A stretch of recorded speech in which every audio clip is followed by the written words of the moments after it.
퀴즈를 하나 내고 싶은데 마가복음의 대주제가 뭐죠? 첫 시간에. 그렇죠. 하나님의 나라죠. 그렇죠. 이제 다른 분들은 마음속에 있는데 그죠? 못 이야기하신 분들도 계시고 네, 또 아셨던 분들도 계시고 네, 그랬던 것 같습니다.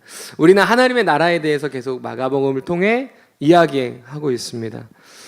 그리고 우리는 그 하나님의 나라를 살아가는 하나님의 백성들이라는 사실도 그 백성이 바로 우리라는 사실도 나누고 있지요. 그리고 바로 지난주에 나눴던 말씀이 뭐였는지 기억 혹시 나십니까? 우리 수요 성도님. 네. 네, 그렇죠. 맞아요. 고난의, 맞아요. 그렇죠. 고난의 제자도에 대해서 우리가 저희 지난주에 나눴었죠. 그러고 나서 이제 오늘 마가복음 10장을 시작하는 이야기입니다. 10장은요, 크게 5가지의 영역에 대해서 나누고 있습니다. 첫째, 결혼과 이혼에 대한 교훈을 나누고 있고, 둘째, 아이들을 축복하는 이야기가 있고, 셋째, 부자 청년에게 하신 말씀의 이야기가 있고, 넷째, 예수님의 죽음과 부활에 대한 이야기가 있고, 다섯째, 야고보와 요한 그리고 맹인이 예수님께 구하는 내용이 있습니다. 오늘은 이 5가지의 단락을 통해서 우리들이 어떤 제목으로 가지고 시작하죠? 앞에 있습니다. 제자도에 대한 교훈. 네.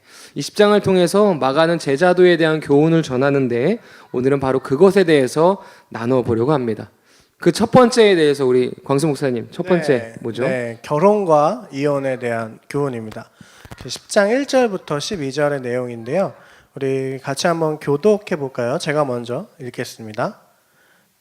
예수께서 거기서 떠나 유대 지경과 요단강 건너편으로 가시니 무리가 다시 모여들거늘 예수께서 다시 전례대로 가르치시더니 바리새인들이 예수께 나와 그를 시험하여 묻되 사람이 아내를 버리는 것이 옳으니까 대답하여 이르시되 모세가 어떻게 너희에게 명하였느냐? 이르되 모세는 이혼 증서를 써주어 버리기를 허락하였나이다. 예수께서 그들에게 이르시되 너희 마음이 완악함으로 말미암아 이 명령을 기록하였거니와 창조 때로부터 사람을 남자와 여자로 지으셨으니 이러므로 사람이 그 부모를 떠나서 그 둘이 한 몸이 될지니라. 이러한즉 이제 둘이 아니요 한 몸이니 그러므로 하나님이 짝지어 주신 것을 사람이 나누지 못할지니라 하시더라. 집에서 제자들이 다시 이 일을 물으니 이르시되 누구든지 그 아내를 버리고 다른 데에 장가드는 자는 본처에게 간음을 행하며 또 아내가 남편을 버리고 다른 데로 시집가면 간음을 행함이니라. 아멘. 네, 그동안 바리새인들은 예수님을 모세의 율법의 대적자로 이제 만들어서 법적 조치를 취하기 위해 여러 논쟁 가운데 예수님을 끌어들였습니다. 기억나시나요? 네, 그렇죠. 네, 오늘 본문 역시도 그렇습니다. 이번에 그들은 이 이혼의 합법성에 대해서 질문을 하면서 예수님을 어떻게 하면 고소할까의 기회를 엿보고 있어요. 그들의 목표는 예수님으로 하여금 당시에 통용되던 그 기준들과 명백하게 반대되는 그 견해를 예수님께서 말씀하시도록 유도하는 이 질문이었던 것이죠. 그래서 바리새인들이 묻습니다. 2절 말씀에 바리새인들이 예수께 나와 그를 시험하여 묻되 사람이 아내를 버리는 것이 옳습니까? 라고 질문을 던지는 것이죠.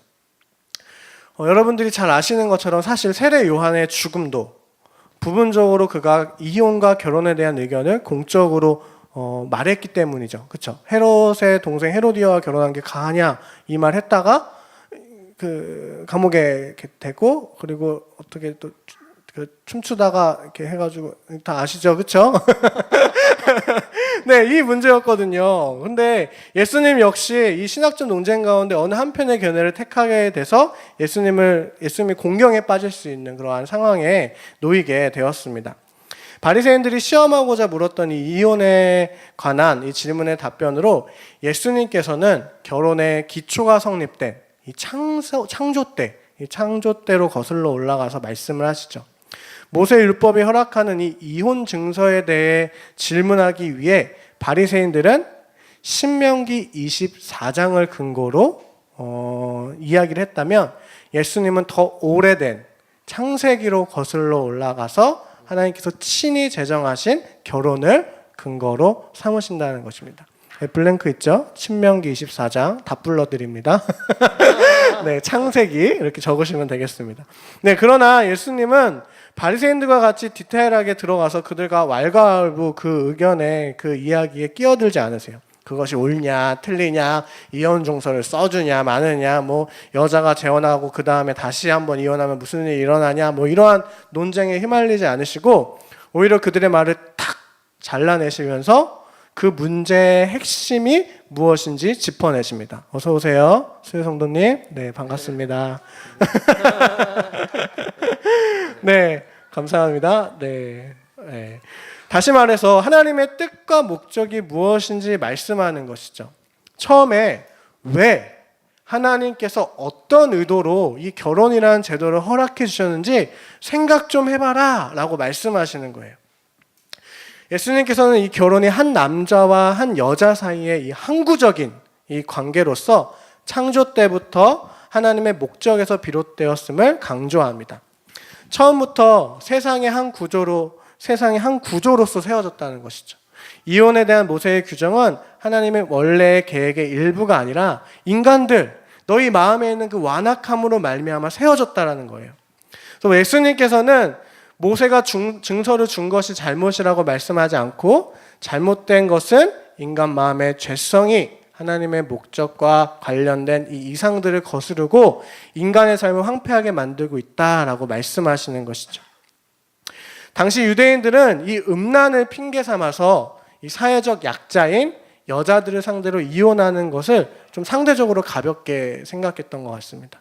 지금 생각하면 말도 안 되는 일이죠, 그렇죠, 여성분들. 네, 들고 일어나실 만한 내용이에요. 네, 종교 지도자라 일컬어지는 이 바리새인들이 예수님께 나와 이혼에 대한 질문을 했다는 것만 봐도 당시 사회가 이 이혼에 대해서 얼마나 가볍게 생각하고 있는지 우리는 짐작할 수 있습니다. 그들은 남성 위주로 만들어진 이 자신들만의 신학적 주제를 정의하고 남용했어요. 모세의 율법을 핑계 삼아서 자신이 가진 죄성을 합리화시키고 모세의 법을 악용하는 자리에 서고 있는 것입니다. 그러나 예수님께서는 하나님의 법들을 남자와 여자에게 모두 적용하셨어요. 여자들을 소유하거나 버림받을 수 있는 어떤 재산이나 도구로서가 아니라 온전한 배우자로 여기라고 말씀하는 것입니다. 자, 그렇다면 이 첫 번째 단락에서 우리가 배우게 되는 제자도의 교훈은 무엇일까요? 바로 하나님의 말씀 속에 담긴 하나님의 마음, 블랭크에 마음이라 적어주시면 되겠습니다. 네, 마음. 이 마음을 깨달아 제자도의 길을 걸어가라는 것입니다. 예전에 고등부 때 우리 박 목사님께서 저희들에게 특송을 시키셨어요. 기억하시려는지 모르겠는데 금요 철야 예배 가가지고 유니슨의 아카펠라 그 맛이른 소금이라고 혹시 아시나요? 거기서 장년분들 앞에서 그 다 장로님들, 권사님들, 집사님들 앉은 그곳에서 이제 이 노래를 불렀는데 이 곡은 소금이 되어야 될 우리가 이 맛을 잃어버린 이 시대적 모습을 풍자한 어떤 내용을 담고 있는 CCM입니다. 그 가사의 후렴 부분이 이래요. 네, 한번 노래, 네, 네, 네, 가사를 한번 보시겠어요?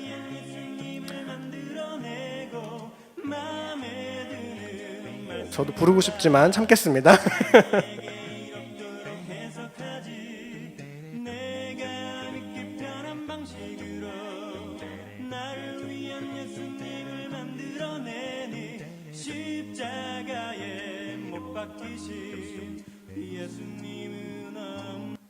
네, 이런 노래입니다. 네, 되게 좀 시대적 크리스찬들의 모습을 좀 풍자하고 있죠.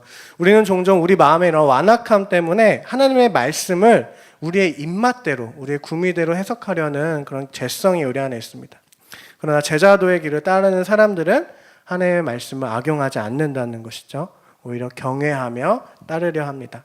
하나님께서 말씀을 주신 이 본래의 목적을 잘 헤아려서 알아야 합니다. 그렇지 않으면 그릇된 해석의 자리 가운데 서서 이 바리새인들과 같이 이렇게 막 남용하면서 막 핏대를 세워가며 예수님께 이렇게 막 대드는 그 자리에 우리도 얼마든지 설 수 있게 되는 것이죠. 네. 네. 하나님 말씀 악용하지 않겠습니다. 네, 네, 네. 저도 그러겠습니다. 네, 네. 이렇게 하겠습니다. 두 번째 이야기는 바로 예수님께서 어린 아이들을 축복하시는 내용입니다. 마가는 이어서 종교 지도자들과 이제 아이들 두 그룹을 대조하면서 이야기를 시작하는데요. 함께 같이 말씀을 읽어보겠습니다. 저와 여러분들이 교독하죠. 마가복음 10장 13절에서 16절입니다. 저부터 읽겠습니다.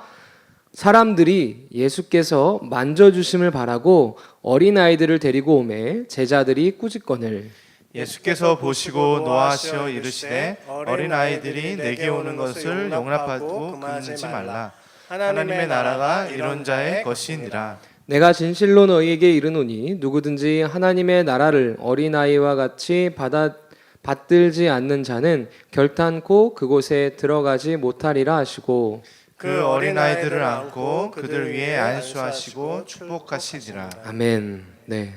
사람들은 자기 아이들을 만져주시고 축복해 주시도록 예수님께 데리고 옵니다. 그러나 제자들은 어떻게 해요? 아이들이 예수님을 만나면 안 된다고. 그러니까는 예수님은 아이들이 예수님의 시간을 차지할 자격이 없다고 제지하게 되는 거죠. 즉 제자들에게 있어서는 예수님이 하셔야 할 대업, 즉 사람들에게 말씀 전하시는 일에 비해 아이들을 상대하고 아이들을 축복하는 일은 덜 중요하다고 생각했던 것 같습니다. 당시 유대인 가정은요 굉장히 가부장적이었어요. 가정에서 1순위는 누구였을까요? 남자였습니다.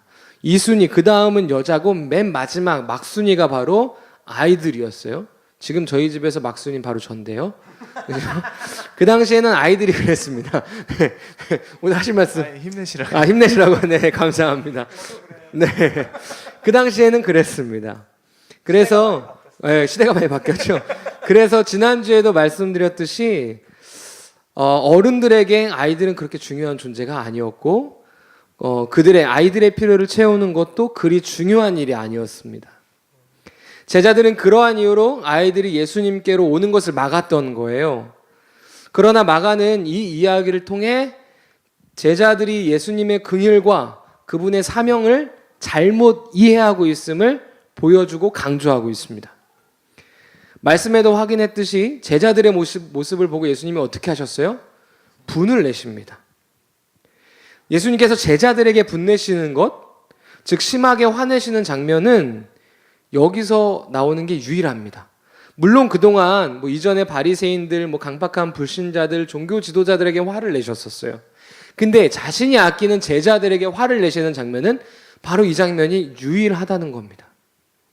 예수님은 제자들을 꾸짖으세요. 아이들을 내게로 오는 것을 용납하고 금하지 말아라 라고 중복 말씀하심으로 제자들을 책망하고 계시는 거예요. 아이들은요 사실 아무런 권위도 없어요. 그리고 무리 앞에 나올 어떤 권리도 없어요. 그 당시 사회적 배경으로요. 그러나 부모들은 그리고 아이들은요 신뢰와 사랑을 바탕으로 예수님께 나아왔던 거예요. 예수님은 사람들에게 이런 어린아이와 같은 믿음으로 자신을 믿어야 한다고 간접적으로 말씀하고 계십니다. 바로 어린아이들이 가지고 있는 단순성 그리고 신뢰로 하나님의 나라를 받들어야 한다라고 이야기하고 있는 것이죠. 반대로 생각하면 이겁니다. 하나님을 온전히 신뢰할 수 없으면 결코 하나님 나라에 들어갈 수 없는 것이죠. 말씀을 한번 띄워주세요. 16절 한번 보시죠. 그 어린 아이들을 안고 그들 위에 안수하시고 축복하시니라 라고 나옵니다. 예수님께서는요 한 아이씩 모든 아이들을 팔로 안고 안수하셨다고 나오는 거예요. 사실 사람들은 그저 만져주심을 기대하고 나와왔는데 예수님께서는 진심으로 그들을 축복하고 진심으로 그들을 향하여 안수하고 계십니다.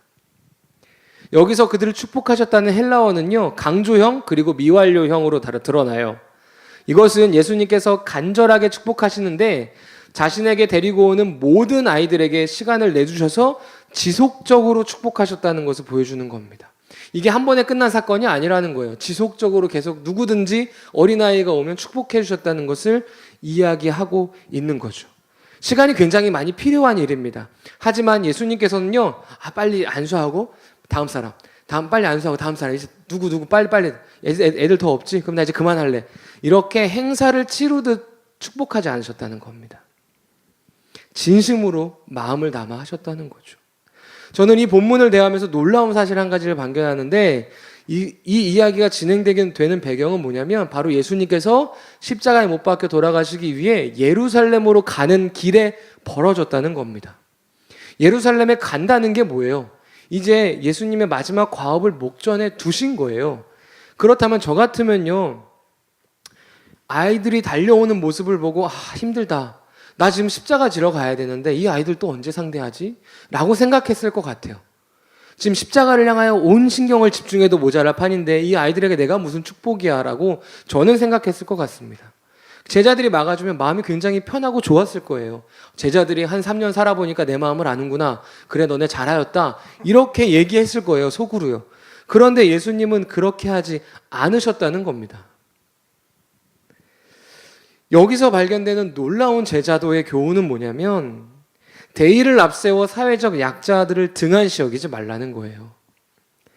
우리는 때로 주님의 일을 한다는 대의를 앞세워 어린아이와 같은 자들을 등한시 여길 때가 있습니다. 저도 그런 것 같아요. 설교 준비하는 건 굉장히 중요한 일이에요. 그래서 제 아들이 놀아달라고 하면 이렇게 그건 굉장히 덜 소중한 일 같아서 안 놀아주고 싶을 때가 있어요. 근데 왜 이 이야기를 할 때 제 와이프가 와 있는지 이제 이 말씀을 가지고 저한테 계속 아이와 놀아달라고 얘기할 것 같은데 우리는요 그렇게 잘 놀아줄게요. 네, 주님의 일을 한다면서 중요하지 않다고 여기는 일은 소홀히 대하는 경우들을 종종 발견하게 되는 거죠. 실제로 저뿐 아니라 많은 교회에서 그렇게 해요. 실제로 약자인 어린아이들을 배제하고 어른들의 행사만 막 중요하게 생각하고 그것을 위하는 모습들을 보게 되는 거죠. 그런데 그것은 마가가 말하는 제자도와 완전히 반대인 거예요. 완전히 반대인 겁니다. 기억하세요. 예수님께서는 십자가의 사건이라는 대의를 목전에 두고서도 아이들을 안으시고 품으시고 안수하셨어요. 이것이 마가가 말하는 제자도입니다. 약자를 품는 것, 아이들을 돌보는 것, 소외된 사람을 돌보는 것, 그것이 마가가 말하는 제자도라는 사실을 잊지 않으셨으면 좋겠습니다. 네, 이제 예수님이 계속해서 십자가를 향해 나아가고 계십니다. 그 길을 가던 중에 한 청년이 나타나서 예수님 앞에 엎드려 말하게 됩니다. 한번 볼까요? 17절에 보면 이 사람이 나와서 여쭤보고 있죠. 내가 무엇을 하여야 영생을 얻으리이까? 이 부자 청년으로 이제 소개가 되는데 이 부자 청년의 사건은 바로 앞서 권수 목사님이 소개해준 예수님께서 어린아이들을 받아주셨던 그 이야기와 굉장한 대조를 이루면서 비교하면서 소개되고 있습니다. 어린아이들은 믿음의 본보기의 모습을 보였죠. 이 절대적인 신뢰를 가지고 예수님께 나아오는 모습. 아이들이 영생을 얻기 위해 한 것이 무엇이 있겠습니까? 아이들이 헌금을 많이 했겠습니까? 예수님 손과 발을 주물러 주기라도 했겠습니까? 하나님 나라에 한 것 없는 이 어린아이들이 나와왔던 그 단순한 믿음과 이 부자 청년이 자신이 그동안 해왔던 일을 근거로 해서 영생을 얻을 수 있다고 생각하는 그 모습들이 대조되기 시작할 것입니다. 이 사람이 굉장한 열정을 보이는 것을 우리는 알 수 있습니다. 이 영생에 대한 이 관심이 지대했던 것 같아요. 이 달려와서 꿇어앉아 묻자오되라고 하고 있습니다. 팔레스타인 지방의 그 뜨거운 태양볕 아래서 예수님을 향해 달려와서 그 열정으로 예수님 앞에 무릎 꿇기도 주저하지 않고 그리고 이렇게 겸손하게 물어보고 있습니다. 그리고 우리가 궁금해 마땅하고 정말 우리가 관심 가져야 할 그 주제를 물어보고 있잖아요. 영생을 어떻게 얻을 수 있습니까? 청년이 하나님 나라에 들어가기 위해 선행해야 할 일들이 무엇인지 묻자 예수님께서는 10계명의 명령들을 말씀하기 시작하십니다. 마가복음 10장 19절 한번 같이 읽어보겠습니다. 시작. 내가 계명을 안 하니 살인하지 말라, 간음하지 말라, 도둑질하지 말라, 거짓 증언하지 말라, 속여 빼앗지 말라, 내 부모를 공경하라 하였느니라. 10계명 중에서도 인간과의 관계에 관련된 5계명에서 10계명의 내용들을 말씀하고 계신 것입니다. 아마 우리한테 이걸 이렇게 말씀하셨으면은 우리는 아마 좀 그렇군요 쭈뼛쭈뼛했을지 모르겠는데, 이 부자 청년은 굉장한 사람이었습니다. 그냥 당당하게 제가 지금까지 어려서부터 이것들을 다 지켜왔습니다라고 예수님 앞에 말하게 되는 것이죠. 그는 아마도 자신의 모든 도덕적 성취와 자신이 옳게 행했던 것들에 대해서 안정감을 느끼고 있었을 것입니다. 그리고 개인적인 행위, 성취로 이 영생과 평안의 보장을 받을 수 있길 기대했지만 그럴 수 없다는 것을 오늘 말씀이 전하고 있는 것입니다. 예수님께서는 오히려 우리들에게 오셔서 우리의 노력으로 구원을 이루려고 하는 그 강박에서부터, 그 얽매임에서부터 우리를 해방시키시고 자유롭게 하시는 분이신 것입니다.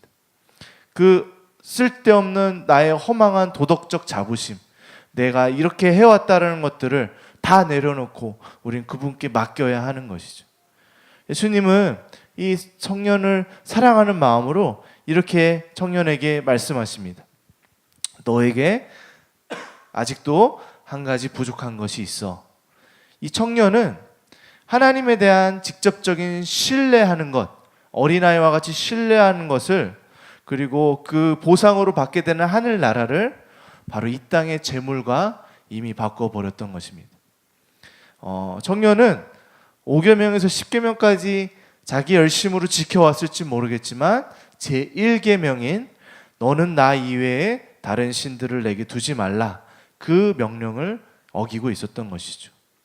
그가 영생을 얻을 수 없게 만들었던 장애물은 자기가 돈을 사랑하는 마음이었습니다. 하나님보다도 내 앞에 나타난 이 메시아 예수 그리스도보다도 돈을 더 사랑하고, 돈은 무엇이었어요? 자기가 그만큼 열심히 살아온 결과에 대한 자부심이었죠. 그것들을 하나님보다 더 신뢰하고 있었던 것입니다. 그래서 이 청년은, 그 사람은 재물이 많은 거로 이 말씀으로 인하여 슬픈 기색을 띠고 근심하며 가니라. 그는 자기에게 있던 이 부로 평안과 그런 특권들을 가지고 살아갔을지 모르겠지만 예수님께서 다 팔라고 하셨을 때 그 요구하시는 것이 너무나 부담스럽게 느껴졌습니다. 나의 안정감과 정체성을 다 내려놓으라는 그 예수님의 말씀을 결국 순종하지 못했던 것이죠.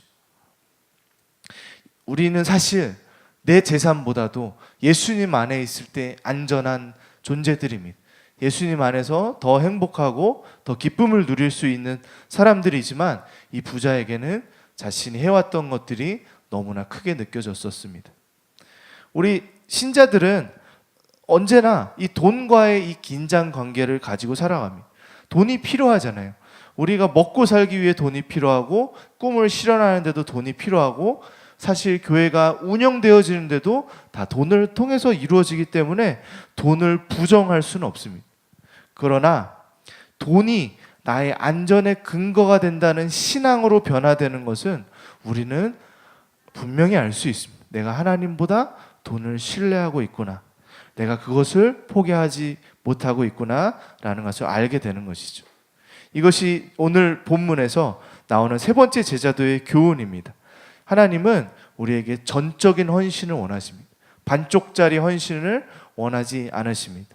우리는 그분의 영광을 사모하는 것과 마찬가지로 그분의 고난의 면류관, 그 십자가도 함께 사모하며 따라가야 되는 것이죠. 제자의 길은 바로 예수님이 걸어가신 그 길을 따라가는 것이기 때문입니다. 네, 계속해서 말씀을 좀 보겠습니다. 이후 말씀인데요. 23절입니다. 제가 읽어드릴게요. 예수께서 둘러보시고 제자들에게 이르시되 재물이 있는 자는 하나님의 나라에 들어가기가 심히 어렵도다 하시니. 부자 청년이 근심하며 돌아가고 예수님은 제자들에게 재물이 있는 자는 하나님 나라 가는 게 정말 어렵다라고 이야기하십니다. 그런데 사실 성경 시대 유대 문화 속에서 살펴보면 부유함은 하나님의 호의와 축복과 같은 상징이었습니다. 왜냐하면 구약 성경에서 보여지는 대부분의 등장인물들이 실제로 많은 부를 소유했기 때문이죠.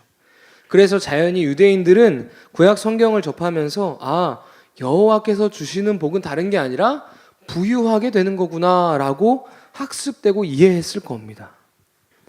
이를 바탕으로 한 제자들이 봤을 때 저 부자 청년이야말로 하나님 나라의 완벽한 사람이라고 생각했을 겁니다. 그런데 그는 영생을 얻지 못하고 떠나갔다고 표현됩니다. 그리고 예수님께서 하나님 나라에 저런 사람은 들어가기가 어려워라고 이야기하시니 그들은 정말 놀랐습니다. 말씀은 놀랐다라고 실제로 기록하고 있어요. 그래서 그들은 그렇다면 하나님의 나라는 누가 들어가는가라는 궁금증을 가질 수밖에 없게 된 겁니다. 사실 부자들은요, 자신들의 영향력과 기득권이라는 것을 가지고 있기 때문에 예수님이 요구하시는 겸손과 순종과 섬김의 태도를 갖기에 어려운 자리입니다. 돈이 힘과 권세 그리고 성공을 대표하기 때문에 부자들은 종종 자신의 필요나 자신을 스스로 구원할 수 없는 자신 스스로를 구원할 수 없다는 무기력함을 깨닫기 어려워요. 이것은 돈뿐 아닙니다. 재능도 그렇고 학식이 풍족한 사람들도 마찬가지입니다. 그래서 자기 충족적인 사람들은 자신의 곤궁함을 깨닫고 예수님께 나오기가 어려운 거예요. 그래서 예수님께서 이렇게 말씀하시는데 10장 24절 하반절부터 25절입니다. 이렇게 이야기하세요. 얘들아, 하나님의 나라에 들어가기가 얼마나 어려운지 낙타가 바늘기로 나아가는 것이 부자가 하나님의 나라에 들어가는 것보다 쉬워라고 이야기하시는 거죠. 이 말씀을 들은 제자들은 망치로 머리를 얻어맞은 것 같았을 겁니다. 멘붕에 빠진 거예요. 그럼 도대체 누가 어떤 사람이 구원을 얻는 거지? 어떤 사람이 하나님 나라에 들어가는 거지? 이런 생각을 하고 있을 그때에 예수님께서 27절에 이렇게 말씀하십니다. 사람으로는 할 수 없으되 하나님으로는 그렇지 아니하니 하나님으로서는 다 하실 수 있느니라. 구원은요, 우리가 가진 무엇이나 대가로 얻을 수 있는 게 아니에요. 하나님이 주시는 뭘까요? 선물인 것입니다. 이것이 바로 기독교가 말하는 핵심이에요. 이것이 우리가 다른 종교와 다른 거죠. 아무도 구원을 공로로 얻을 수 있어요? 없습니다. 구원을 받기 위해 겸손하게 예수님만이 나를 구원하실 수 있으세요? 라고 오는 자만이 구원을 받을 수 있는 거죠. 결과적으로 마가가 제시하는 답은 이겁니다. 하나님 나라에 들어가기 위한 기본적인 자격 조건은 어린아이와 같은 태도여야 한다는 거죠. 그래서 마가복음 10장 전체를 관통하는 하나의 실마리는 하나님 나라에 들어갈 자격으로 여겨지는 특이한 요구 조건인데, 그것은 뭐냐면 나는 할 수 없다는, 나는 적합하지 않다는 것에 대한 완전한 자각이라는 사실을 잊지 않으셨으면 좋겠습니다. 네, 감사합니다. 네, 이제 네 번째 단락으로 넘어가는데요. 예수님께서 자기의 죽음을 세 번째 예고하시는 장면입니다. 10장 32절, 34절까지 말씀인데요. 네, 교독할까요? 마지막 절 같이 읽고, 자, 제가 읽겠습니다. 예루살렘으로 올라가는 길에 예수께서 그들 앞에 서서 가시는데 그들이 놀라고 따르는 자들은 두려워하더라. 이에 다시 12제자를 데리시고 자기가 당할 일을 말씀하여 이르시되, 보라, 우리가 예루살렘에 올라가노니 인자가 대제사장들과 서기관들에게 넘겨짐에 그들이 죽이기로 결의하고 이방인들에게 넘겨주겠고. 함께 읽습니다. 그들은 능욕하며 침뱉으며 채찍질하고 죽일 것이나 그는 3일 만에 살아나리라 하시니라. 네, 우리가 지금까지 마가복음 강의를 쭉 펴면서 이 말씀이 세 번에 걸쳐져서 나타나고 있는 것을 우리는 발견할 수 있습니다. 예수님의 순환과 부활에 대해서 이제 세 번째 예고가 나타나는 것이죠. 사실 이 이야기가 이미 여러 번 들었기 때문에 제자들에게 전혀 놀라운 일이 아니어야 했어요. 여기서 예수님은 자신에게 어떤 일이 일어날 것인지 아주 분명하고 세부적으로 설명하십니다. 그러나 그들은 불행하게도 예수님이 하신 말씀을 제대로 이해하지 못했습니다. 예수님은 자신을 메시아라고 이미 말씀하셨지만 그들은 여전히 메시아가 세상을 막 뒤바꾸고 정복하는, 그리고 다스리는 그런 왕이라고 생각했던 것이죠. 우리는 32절 말씀에서 그들의 두려움을 발견할 수 있는데요. 제가 한 번 더 읽겠습니다. 예루살렘으로 올라가는 길에 예수께서 그들 앞에 서서 가시는데 그들이 놀라고 따르는 자들은 두려워하더라. 마가는 예수님이 예루살렘을 향해 즉 십자가를 지러 나아가시는데 제자들이 놀라고 두려워했다라고 기록하고 있습니다. 그 이유가 뭘까요? 제자들의 두려움은 예수님을 정치적 메시아로 이해하는 그릇된 믿음에서 생겨났다는 것이죠. 그들은 과거 마카베오의 그 봉기 때와 같이 예루살렘에서 격렬한 전투를 직면하게 될 거야.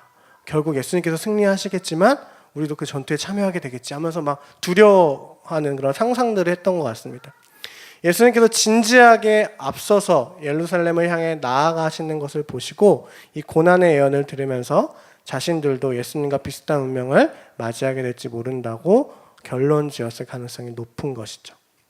여기서 우리가 배우게 되는 제자들의 교훈은 이것입니다. 바로 예수님에 대한 그릇된 지식과 믿음은 두려움을 가져오게 한다라는 것이죠. 실제로 예수님의 죽으심과 부활하심을 경험한 제자들은 이제서야 그때 예수님이 하신 말씀이 이 뜻이구나 라는 것을 깨닫게 됩니다. 그리고 사도행전에서 마가 다락방 사건 이후에 그들의 삶은 완전히 바뀌게 되죠. 두려움이 변하여 담대함이 되고 그리고 자유와 평강 속에서 사역을 감당하게 되는 것이죠. 그분이 어떤 분인지 이해하지 못하고 그릇된 지식과 믿음 가운데 있을 때는 그들의 마음 가운데 두려움이 가득했지만 그분이 어떤 분인지 바로 알자 참된 자유가 임하고 평강이 임하는 것을 보게 되는 것입니다. 자, 함께 따라해 주시면 감사하겠습니다. 잘못된 지식과 믿음은 두려움을 낳는다. 네, 감사합니다. 네, 이 예수님에 대한 잘못된 지식과 또 이런 두려움들, 이런 믿음들의 내용이 또 계속해서 다음 내용에도 이어서 나오게 됩니다. 예수님이 특별히 사랑하던 제자들이 몇 명 있었죠. 그 중에 특별히 야고보와 요한의 이야기가 나오게 됩니다. 한번 볼까요? 35절에서 37절인데 교독하겠습니다. 세베대의 아들 야고보와 요한이 주께 나와 여짜오되 선생님이여 무엇이든지 우리가 구하는 바를 우리에게 하여 주시기를 원하옵나이다. 이르시되 너희에게 무엇을 하여 주기를 원하느냐. 여짜오되 주의 영광 중에서 우리를 하나는 주의 우편에 하나는 좌편에 앉게 하여 주옵소서. 야고보와 요한은 예수님을 메시아로 이해하고 있었던 것 같습니다. 그죠? 그리고 왕좌에 앉으실 다윗의 후손으로 이해하고 있었던 것이죠. 그런데 이 메시아의 개념을 이 마가복음 전반부에서 소개되던 예수님의 모습을 이유로 삼아서 그런 것들로 근거를 삼아서 예수님의 메시아의 모습을 기대하고 있는 것입니다. 전반부에서 어떠셨습니까? 예수님께서 하늘의 권세를 가지고 병든 자를 고치시고 귀신들을 내어 쫓으시는 그 능력의 하나님의 모습을 보여주고 있었던 것이죠. 그러니 이제 그들은 이제 내가 예수님과 함께 정말 한 자리 해먹어야겠다라는 마음으로 그렇게 생각하고 있었던 것입니다. 그러나 이들이 놓치고 있었던 것은 예수님이 영광에 이르는 길은 한 가지 길, 바로 고난의 길을 통해 가고 계시다는 것을 전혀 이해하지 못하고 있었던 것입니다. 예수님이 이렇게 꾸짖습니다. 너희는 너희가 구하는 것을 알지 못하는도다 라고 꾸짖으시는 것입니다. 나의 마시는 잔 그리고 나의 받는 세례가 무엇입니까? 예수님이 받으실 고난을 예수님은 설명하고 계신 것이죠. 즉 요한과 야고보에게 너가 이 고난을 감당할 수 있겠느냐라고 물어보시는 것입니다. 이 제자들이 바라는 그 높은 보좌의 그 영광의 자리는 이 고난을 지나서 있는 것이기 때문이죠. 성도라면 예수님 안에서 영광을 누리고 싶어합니다. 이 땅에서 범사에 잘 되고 또 저 천국에서 존귀와 영광을 받고 싶어합니다. 이 소망은 성도의 당연한 마땅한 소망이어야 할 것입니다. 그러나 우리가 분명히 알아야 되는 것은 고난을 통과해서 그 주님의 영광에 다다르게 된다는 것입니다. 그래서 로마서에서 이렇게 이야기합니다. 같이 읽어보겠습니다. 시작. 자녀이면 또한 후사 곧 하나님의 후사요 그리스도와 함께한 후사니 우리가 그와 함께 영광을 받기 위하여 고난도 함께 받아야 할 것이니라. 아멘. 예수님은 굉장히 피곤하셨을 것 같아요. 예루살렘에 죽으러 가시는 그 여정 속에서도 여전히 예수님과 함께 3년 동안 했던 그 제자들, 사랑하셨던 제자들이 예수님이 누군지 모르고 누가 높으냐고 싸우면서 가는 그 여정의 길이 얼마나 피곤하셨겠습니까? 그런데 마가는 이 이야기 바로 뒤에 이 소경 바디메오를 등장시켜서 이 제자들의 모습과 비교하고 있습니다. 표를 한번 보겠습니다. 자, 4칸이지만 3칸만 채우시면 됩니다. 먼저 요한과 야고보가 예수님께 나와서 간청하고 있죠. 저희 뜻 좀 들어주세요라고 하듯이 소경 바디메오도 나와서 다윗의 자손이여 나를 불쌍히 여기소서 나의 간청을 들어주시옵소서라고 이야기하고 있습니다. 예수님이 그 이야기를 들으시고 너가 바라는 것이 무엇이냐라고 동일하게 물어보십니다. 지금 3년의 그 정말 특별한 은혜로 예수님과 함께했던 제자들, 그리고 길 가다 만난 모든 사람들의 외면을 받는 이 시각장애인 바디메오, 이 둘의 모습이 똑같이 진행되고 있습니다.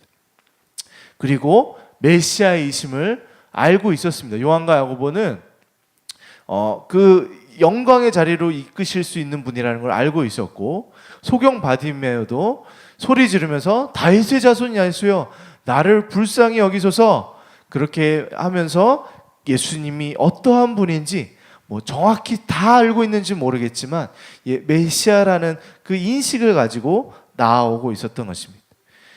이 마가 저자는 바로 이 두 그룹을 교묘하게 대조하면서 은혜의 복음을 읽는 우리 독자들로 하여금 깨닫게 하고 있는 것입니다. 예수님이 동일한 질문, 너에게 무엇을 하여 주기를 원하느냐라는 질문 앞에 우리도 마찬가지로 서게 되는 것이죠. 야고보와 요한은 영광을 구했지만 바디메오는 자비를 구하고 있습니다. 야고보와 요한은 육체적으로는 볼 수 있는 사람들이었지만 영적으로는 예수님을 바로 바라보지 못하는, 제자의 삶을 바로 이해하지 못하는 영적인 그 맹인과 같았던 것이죠. 그러나 바디메오는 육체적으로는 바라보지 못하는 불편함과 장애를 가지고 있었지만 영적으로는 눈이 떠 있어서 그 하나님을 향해, 예수 그리스도를 향해 자신을 우월하게 여기는 것이 아니라, 자기가 높여짐을 받기 위한 게 아니라 오직 나는 예수님의 은혜밖에 구할 것이 없는 그 낮은 자의 모습으로 예수님께 나아가고 있는 것이죠. 마가가 이 디메오의 아들 바디메오라는 이름을 복음서에 기록하고 있습니다. 병고침 받는 사람들 중에 이름이 나타나는 경우는 굉장히 드뭅니다. 예수님께서 이 바디메오를 향한 이 예수님의 그 반응을 보여주고 계신 것입니다. 바디메오는 막 겉옷을 벗어 던지고 소리를 지르며 뛰어들고 있습니다. 예수님이 얼마나 필요한지 그 절박한 심정으로 나아오고 있는 것입니다. 이것이 마가복음을 통해서 우리가 얻게 되는 제자도의 교훈, 마지막 내용입니다. 하나님 앞으로 가지고 나와야 할 것은 바로 내 자신이 하나님의 긍휼과 자비가 절실히 필요한 상태임을 철저하게 자각하는 마음가짐, 그것 하나밖에 없습니다. 네, 이제 결론을 내리겠습니다. 네, 마가복음 10장 첫 번째 단락에서 우리 뭘 배웠죠? 네, 바리새인들은 이 모세율법을 자기 마음대로 해석하여 이 이혼에 대한 질문으로 예수님을 공경에 처하려고 했죠. 우리가 여기서 배운 제자도의 교훈은 자기 마음대로 성경을 해석하려 하지 말고 이 말씀 속에 담긴 하나님의 본의, 하나님의 마음을 깨달아 제자도의 길을 걸어가라라는 것에 대해서 배웠습니다. 자, 두 번째 단락에서 예루살렘을 향하여 나아가시는 그 길목 어귀에 예수님께 나아오는 어린아이들이 이제 등장하게 됩니다. 여기서 배운 제자도의 교훈이 무엇이었습니까? 하나님의 대의와 과업을 앞세워서 사회적 약자를 등한히 여기는 실수를 하지 말라는 것이죠. 자, 부자 청년을 통해서 예수님께서 우리에게 요구하시는 제자도는 무엇이었죠? 예수님께서 제자된 우리에게 요구하는 것은 반쪽짜리 헌신이 아니라 전적 헌신임에 대해서 배웠습니다. 예수님의 죽으심의 그 세 번째 예고 앞에 제자들은 두려움으로 반응했습니다. 여기서 배운 제자도의 교훈은 예수님에 대한 잘못된 지식과 믿음은 두려움을 가져온다라고 배웠죠. 마지막으로 마가는 우리를 요한과 야고보 그리고 바디메오의 구하는 그곳으로 인도합니다. 마가가 바디메오를 통해 전하고자 한 제자도의 교훈은 내가 하나님의 자비와 긍휼이 필요한 자임을 철저하게 자각하며 하나님 앞에 나아오는 것이다 라고 말씀하고 있습니다. 오늘 우리는 마가복음 10장을 통해 제자도에 대한 교훈 5가지를 배웠어요. 이 내용 가운데 여러분들의 마음 가운데 와닿는 내용은 어떤 것이 있습니까? 하나님께서 이제 감동을 주신 영역들이 있으리라 이 생각이 되는데요. 그 부분들을 좀 5가지 중에서 이렇게 하나 둘 생각하시면서 잠깐 좀 적용하는 기도를 좀 드렸으면 좋겠습니다. 하나님, 성경을 내 마음과 내 입맛대로 해석하려 했던 자리에 내가 혹시 서진 않았습니까? 그렇다면 지금 저를 용서해 주시고 하나님의 말씀 속에 담긴 그 하나님의 마음을 깨달아 알아 이 제자도의 길을 걸어가는 나의 삶이 될 수 있도록 인도해 주십시오.